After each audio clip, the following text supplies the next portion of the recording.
Good morning, everyone. This is Angelos Zittis from IronFX, bringing you the morning comment for the 16th of July. Putin-Trump meet in Helsinki. On Monday, Presidents Vladimir Putin and Donald Trump meet on their long-awaited summit. Ahead of the meeting and last Friday, 12 Russian intelligence officers were found guilty by the federal grand jury for hacking democratic computer networks. The intention was manipulating citizen votes in the 2016 US presidential elections. During the past weekend, Trump was under pressure from several members of Congress from his own party to finally confront Putin on the matter. However, after the last meeting back in November, Trump refused to follow up on the matter, as he believed that Putin's denial of interference was truthful. It's our opinion that both presidents have much to gain with conversation instead of confrontation, and market participants will be interested to see what other subjects will be discussed, excluding security matters. Should there be positive developments on the US-Russia relationships in the meeting, we could see the US dollar strengthening and vice versa. USD JPY rose on Monday's opening, indicating some bullish appetite after a small downward movement was observed on its Friday's latest session.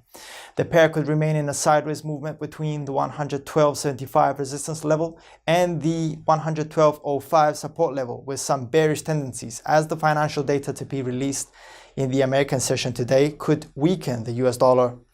Please note that the RSI indicator remains close to the reading of 70, implying an overcrowded long position on the 4-hour chart.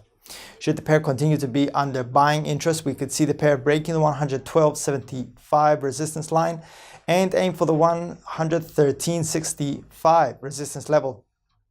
Should it come under selling interest, we could see it breaking the 112.05 support line and aim for the 111.30 support barrier.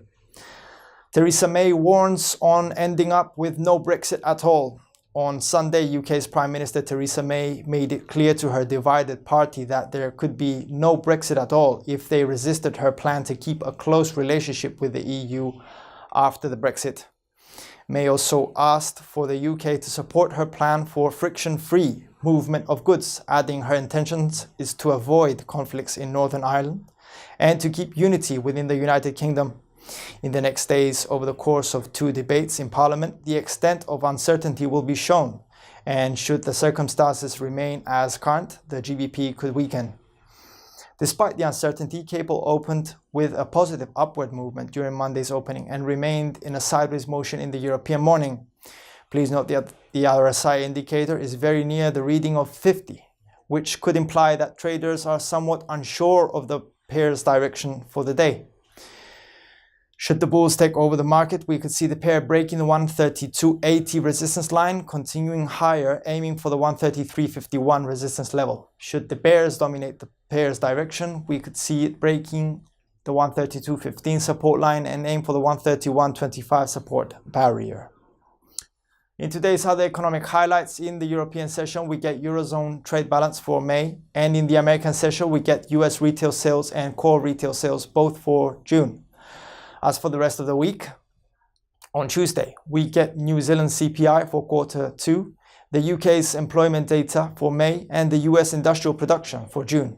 On Wednesday, UK's inflation data, Eurozone's inflation data, the US building permits, all for June, and the crude oil inventories weekly figure.